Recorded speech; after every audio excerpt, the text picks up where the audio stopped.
जय श्री कृष्णा। राधे राधे। आप सुन रहे हैं वैशाख मास की पवित्र कथाएं और वैशाख मास का महात्म्य। कल तक के अध्याय में आपने सुना था कि इक्ष्वाकु वंश का राजा जल का दान नहीं करता था। वह कहता था कि जल तो हर जगह पर उपलब्ध है, साथ ही वह दीन दुखी और गरीबों की सहायता करता, उन्हें दान इत्यादि देता, लेकिन योग्य ब्राह्मणों व तत्वज्ञानियों को वह दान इत्यादि नहीं देता था। वह कहता था केवल दीन दुखियों और गरीबों की ही सेवा करनी चाहिए, जिस कारण से मृत्यु के बाद उस राजा को अनेक प्रकार के पशुओं, पक्षियों और कीटों की योनि में जाना पड़ा। जब एक बार वह छिपकली की योनि में था, तब उसका जन्म मिथिला के राजा के यहाँ पर हुआ और मिथिला राजा के यहाँ पर एक ऋषि ने उसको अपने एक दिन के वैशाख स्नान का पुण्यदान किया, जिसकी वजह से वह छिपकली की योनि से मुक्त हुआ और फिर वैकुंठ धाम को प्राप्त हुआ। आज आप सुनेंगे इससे आगे की कथा। आइए शुरू करते हैं। एक बार प्रेम पूर्वक बोले श्री हरि विष्णु भगवान की जय। आप भी कमेंट बॉक्स में श्री हरि के जयकारे अवश्य ही लगाइए। यदि आपने अभी तक चैनल सब्सक्राइब नहीं किया है तो आपसे निवेदन है कि चैनल को सब्सक्राइब कर ले। फिर नारद जी कहते हैं कि हे राजा अम्बरीश, जब मिथिला के राजा ने अपने राज्य में इस अद्भुत घटना को देखा तो वह आश्चर्ययुक्त होकर सुख से बैठे हुए ब्राह्मण की ओर देखने लगा और मिथिला के राजा ने उन ब्राह्मण से कहा कि हे भगवान, मैंने यह आश्चर्य तथा साधुओं के चरित्र को देखा है। जिस धर्म से इक्ष्वाकु वंश का वह राजा मुक्त हुआ था, उस धर्म को विस्तार पूर्वक सुनने की मेरी बड़ी इच्छा है। हे विद्वान, श्रद्धा युक्त मुझ पर कृपया करके मुझे विस्तार से बताइए। इस प्रकार से भली भांति ऐसे पूछने पर मिथिला के राजा को महात्मा शुद्धदेव जी कहते हैं कि हे राजन, तुम धन्य हो। हे राजन, तेरी बुद्धि बहुत अच्छी है, जो कि विष्णु भगवान के प्रिय धर्मों को सुनना चाहती है। ऐसी बुद्धि अनेक जन्मों के उपार्जित पुण्यों से ही प्राप्त होती है। जो भी मनुष्य वासुदेव भगवान की कथा और उनकी कही हुई बातों के सुनने या फिर कहने में मन लगाते हैं, उन पर अवश्य में भी प्रभु का हाथ होता है। हे राजन, राजाधिकार होकर तेरी बुद्धि ऐसी नहीं है कि तू अहंकार कर सके, इसीलिए मैं तुझसे साधुओं में उत्तम शुद्ध भागवत मानता हूँ। इसीलिए हे सौम्य, शुद्ध भागवत के धर्मों के अनुसार मैं तुमसे कहता हूँ, जिसको जानकर प्राणी जन्म तथा संसार के बंधनों से मुक्त हो जाता है। जिस प्रकार से पवित्रता, स्नान, संध्या, तर्पण और अग्निहोत्र व श्राद्ध है, उसी प्रकार से वैशाख मास की उत्तम क्रिया है। माधव के प्रिय वैशाख माह में धर्मों को नहीं करता है, वह मनुष्य स्वर्ग में नहीं जाता। सभी धर्मों में वैशाख मास के धर्म के समान दूसरा कोई धर्म नहीं है।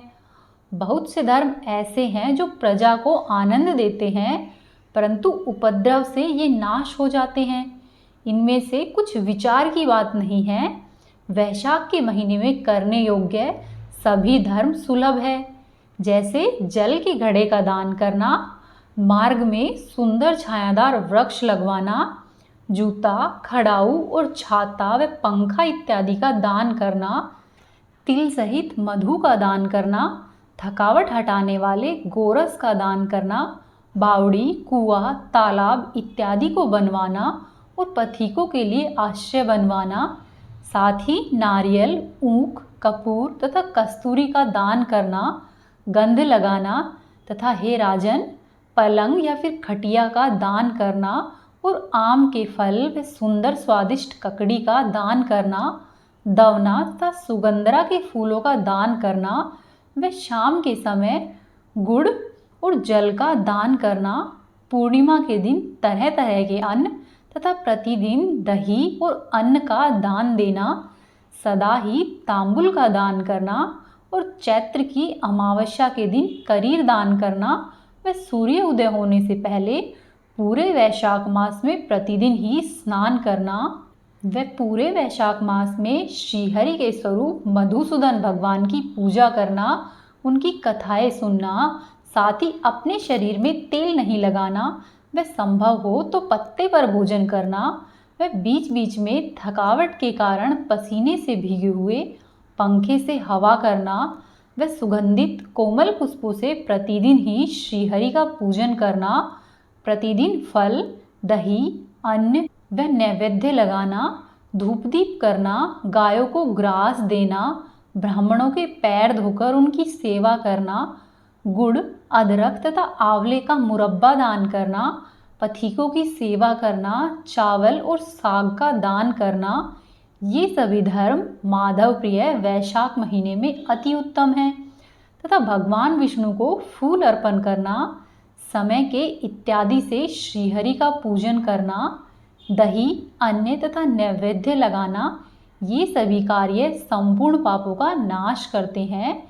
यदि स्त्री ब्राह्मण के कहे हुए धर्म के अनुसार मंदिर या फिर घर में पुष्पों से भगवान महादेव की पूजा नहीं करे तो वह पुत्र सुख से वंचित रहती है। हे महात्मने, वह अपनी तथा अपने पति की आयु का नाश करती है।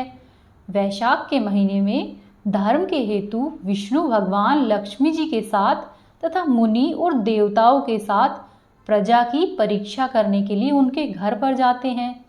जो भी मनुष्य इस समय उनकी पूजा नहीं करता है वह मूर्ख रौरव नामक नरक को प्राप्त करता है और बाद में 5 बार राक्षस की योनि को प्राप्त होता है। इस महीने में भूख से त्रस्त प्राणियों के प्राण बचाने के लिए सदा ही जल और अन्न का दान देना चाहिए। जलदान नहीं देने से कीट तथा जंतु की योनि प्राप्त होती है और अन्नदान नहीं देने से पिशाच की योनि प्राप्त होती है। हे राजन, अब अन्नदान नहीं करने वाले एक विषय के अनुभव की मैं तुम्हें कथा कहता हूँ, तुम उसको ध्यानपूर्वक सुनो। रेवा नदी के तट पर मेरा पिता पिशाच हुआ था। वह स्वयं अपना ही मांस खाता था। भूख और प्यास के कारण उसका शरीर स्थिर हो गया था। वह छायाहीन सेमर वृक्ष की जड़ में अन्न नहीं मिलने के कारण उसकी चेतना नष्ट हो गई थी। उसके कर्म ने भूख और प्यास को अत्यधिक ही बढ़ा दिया था और उसके कंठ की नाली पतली हो गई थी और मांस तथा अन्न उसके कंठ में आकर रुक जाते थे और उसको प्राणों को हर लेने वाली पीड़ा के जितनी ही पीड़ा हो रही थी। नदी तथा बावड़ी के हिलते हुए जल को देखकर वह इनको हलाहल विष के समान समझता। देवयोग से गंगा जी की यात्रा करने के निमित्त एक दिन मैं रीवा नदी के तट पर आया। सामर के पेड़ की जड़ में इस अद्भुत व्यक्ति को अपना मांस काट काट कर खाते हुए देखकर तथा अपने कर्मों के कारण भूख और प्यास से कष्ट पाते हुए देखकर चिल्लाते हुए तथा बारंबार सोच करते हुए मैंने उसे देखा। क्रूर कर्म करने वाला वह मुझे भी मार डालने के लिए मेरी तरफ दौड़ा, परंतु मेरे तेज के कारण वह मुझसे दूर हो गया। चित दुखी होने के कारण मैंने कृपया करके उससे कहा कि तू डर मत, तू कौन है? अभी जल्दी से बोल, मैं तुझे कष्ट से मुक्त करूँगा। तू ऐसा दुखी मत हो। मेरे कहने पर पुत्र को नहीं जानता हुआ मुझसे बोला कि प्राचीन काल में आंध्र देश में भुव्राख्य नाम का एक गांव था। मेरा नाम मैत्र था और मैं संकृति गोत्र में उत्पन्न हुआ था। तप, विद्या, दान तथा यज्ञ में मेरी अति भक्ति थी। मैंने सब विद्या पढ़ी और पढ़ाई तथा सब तीर्थों में स्नान किया। हे पथिक, मैंने वैशाख नाम के महीने में लोभ के वश भिक्षा मात्र भी अन्न का दान नहीं किया। मैं सोचता हूँ कि इसी कारण से मैंने पिशाच की योनि को प्राप्त किया है। हे पथिक, सचमुच इसका दूसरा और कोई कारण नहीं है। तुम ऐसा करो, मेरे घर में शुद्धदेव नाम का अति प्रसिद्ध मेरा पुत्र है। उस मेरे पुत्र से मेरी दशा कह देना और कहना कि वैशाख मास में अन्नदान नहीं करने के कारण से तुम्हारा पिता पिशाच हो गया है, और यह भी कहना कि तेरा पिता स्वर्ग में नहीं है, वह नर्मदा नदी के किनारे वृक्ष की जड़ में पड़ा रहता है, बड़ा दुखी है और वह स्वयं ही अपना मांस खाता है। पिता की मुक्ति के लिए वैशाख नाम के महीने में प्रातःकाली स्नान करके विष्णु भगवान की पूजा करके निश्चल रूप से तिल से तर्पण करना और शेष ब्राह्मण को अन्न का दान करके अपने पिता को मुक्त करना। हे पथिक, यदि मेरा पुत्र ऐसा करेगा तो मैं विष्णु भगवान के पद को प्राप्त करूंगा। हे पथिक, मैंने तुमसे जो भी कहा है यह जाकर मेरे पुत्र को कह देना। मुझ पर यह दया करो जिससे कि मेरा मंगल और कल्याण हो। इस प्रकार से ऋषि अपने पिता के वचनों को सुनकर अत्यधिक ही दुखी हुआ और बहुत देर तक उसके पैरों पर दंडवत पड़ा रहा और बार बार स्वयं की ही निंदा करता हुआ आंखों में आंसू भरकर कहा कि हे तात, मैं तुम्हारा ही पुत्र हूँ और अचानक से यहाँ पर आ गया। ब्राह्मणों में कर्मों से भ्रष्ट होकर कोई भी निंदनीय नहीं हुआ है। इस महीने के संपूर्ण धर्म को जानकर श्रेष्ठ ब्राह्मणों ने तुमको उपदेश करके वैशाख महीने में लोभ के कारण अन्नदान नहीं किया। इसी कष्ट से मेरे पिता को मोक्ष नहीं हुआ। वहीं मैं पितृघन अपना नाश करने वाला बड़ा ही पापी हूँ। कर्म भ्रष्ट मनुष्य सज्जनों की सभा में सभी से निंदनीय होता है और वही पुत्र वास्तव में पुत्र होता है जो अपने पिता व पितामहों को पितृ ऋण से मुक्त कर सके और वह उनका उद्धार करे और पुनाम नरक से पिता को तारे, वही सुयोग्य पुत्र है। ऐसी वाणी सुनकर फिर प्रीति से अंतरात्मा को प्रसन्न किए हुए उसने पुत्र से कहा कि हे पुत्र, यात्रा करके तुम शीघ्र ही घर पर जाओ और वैशाख मास में सूर्य देव के मेष राशि में जाने पर स्नान करके तथा विधि पूर्वक तर्पण करना और विष्णु भगवान को अन्न का नैवेद्य लगाकर हे पुत्र, इसको श्रेष्ठ ब्राह्मण व महात्माओं को दान देना। इससे पूरे कुल के सहित मुझे भी मुक्ति होगी। इसीलिए तुम शीघ्र ही घर को जाओ। फिर पिता से आज्ञा पाकर यात्रा करके अपने घर पर आकर मैंने वैशाख मास में अन्न का दान किया। इस प्रकार से मेरे पिता मुझको देखते हुए और मुझे बारंबार आशीर्वाद देते हुए भगवान विष्णु के लोक वैकुंठ लोक में गए। इसीलिए ही हे राजन, वैशाख मास में अन्नदान करने वाला, पोसेरा चलाने वाला, इनकी हर जगह शास्त्रों में प्रशंसा की गई है। मैंने तुमसे धर्म का सार रूप अच्छा धर्म कहा है, अब कहो कि तुम इससे ज़्यादा क्या सुनना चाहते हो। तब मैथिला नरेश ने कहा कि हे ब्राह्मण, इक्ष्वाकु का पुत्र जल का दान नहीं करने से 3 बार पपीहा बना, बाद में मेरे घर में छिपकली हुआ। उसके पाप कर्मों के फलस्वरूप में ऐसा उचित ही हुआ और संतों की सेवा नहीं करने के कारण उसने गिद्ध और कुत्ते की योनि पाई। आपने कहा कि उसने 7 बार योनि पाई थी। यह मुझको उचित नहीं जान पड़ता। उसने संतों को कोई भी दोष नहीं दिया और घोर पाप भी नहीं किया। इसीलिए उसकी सेवा नहीं करने के कारण उसको निश्चय ही फल नहीं मिलना चाहिए। दूसरों को पीड़ा देना अवश्य ही पाप है और अनर्थ का कारण होता है। उसको बिना कारण से वह बुरी योनि क्यों मिली है? अपने इस शिष्य की इस शंका को दूर कीजिए। राजा के इस प्रकार से प्रश्न करने पर महायशस्वी श्रुतदेव जी बोले, हे राजन, धन्य हो।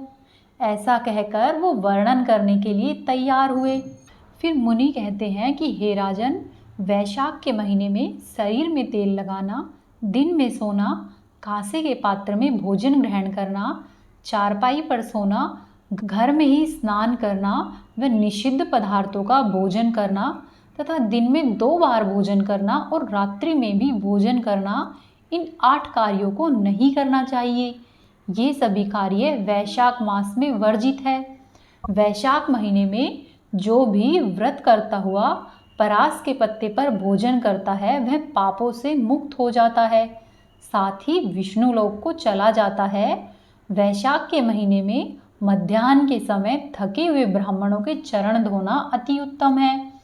मध्याह्न में अपने घर आए हुए मार्ग में थके हुए ब्राह्मण को सुंदर आसन पर बिठाकर जो उनकी सेवा करता है और उनके चरण धोकर उस जल को अपने मस्तक पर लगाता है, वह मनुष्य सभी बंधनों से मुक्त हो जाता है। उस मनुष्य को निसंदेह ही गंगा इत्यादि सभी तीर्थों के स्नान का फल प्राप्त होता है। यदि वैशाख के महीने में स्नान नहीं करे अथवा पत्ते पर भोजन नहीं करे तो वह मनुष्य गधे की योनि को प्राप्त करता है और बाद में खच्चर बनता है। जिस मनुष्य का अंग है जो रोगहीन और स्वस्थ है, वह यदि वैशाख के महीने में घर में स्नान करता है तो वह चांडाल की योनि को प्राप्त होता है। हे राजन, वैशाख महीने में सूर्यदेव के मेष राशि में जाने पर घर से बाहर किसी भी तीर्थ में स्नान करना चाहिए। जो ऐसा नहीं करता है वह कुत्ते की योनि को प्राप्त होता है। जो भी वैशाख महीने में बिना स्नान किए अथवा बिना दान किए व्यतीत कर देता है, वह अवश्य ही पिशाच होकर अधोगति को पाता है। जो वैशाख महीने में लोभ के कारण अन्न और जल का दान नहीं देता है, वह अवश्य ही पिशाच योनि को प्राप्त होता है। जो भी विष्णु भगवान की सेवा में मन लगाकर वैशाख महीने में नदी में स्नान करता है, वह 3 जन्म के एकत्रित किए हुए पापों से मुक्त हो जाता है। इसमें कोई भी संदेह नहीं है।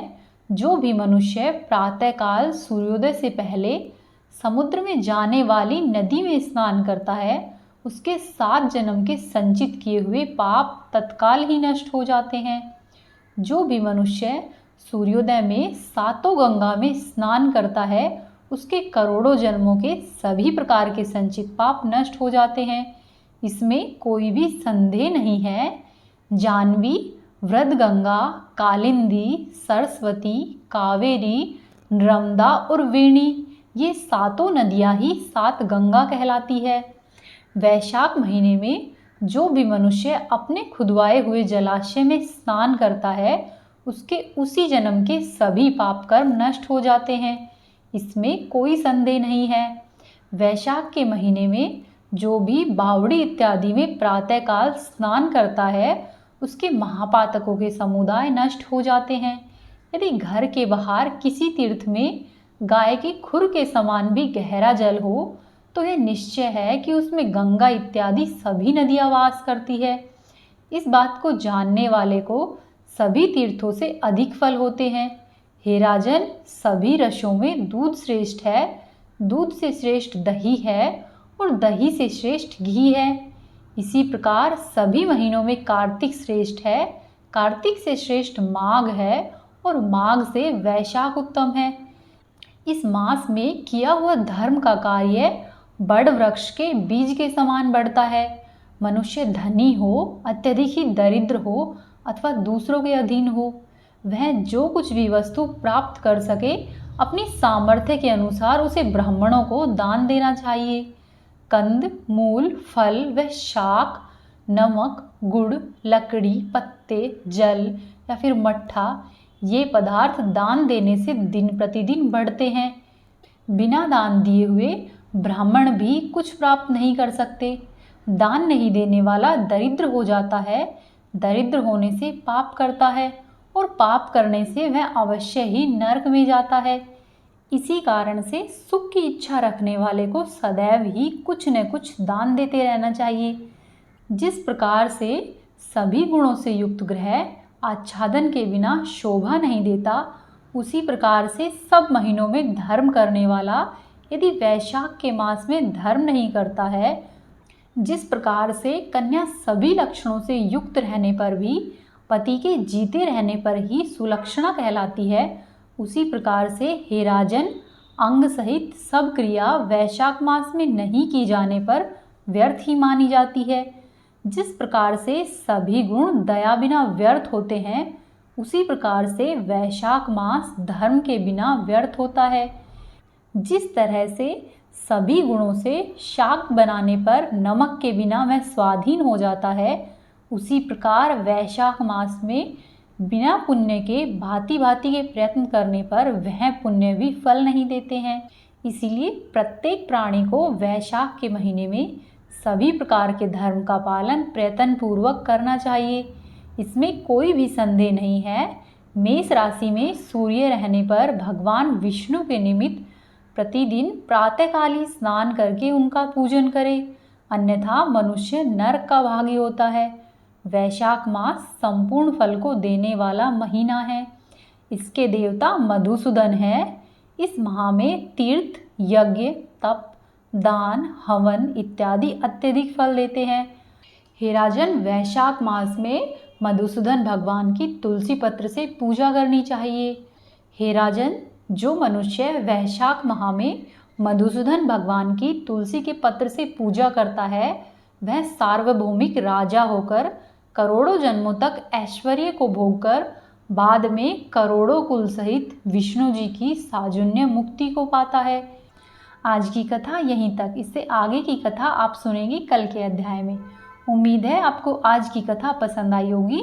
आपसे अनुरोध है, यदि आपने चैनल को सब्सक्राइब नहीं किया है तो सब्सक्राइब कर ले, वीडियो को लाइक करें और वीडियो को शेयर करें। कमेंट बॉक्स में जय श्री हरि अवश्य ही लिखें। आपका दिन शुभ और मंगलमय हो। राधे राधे।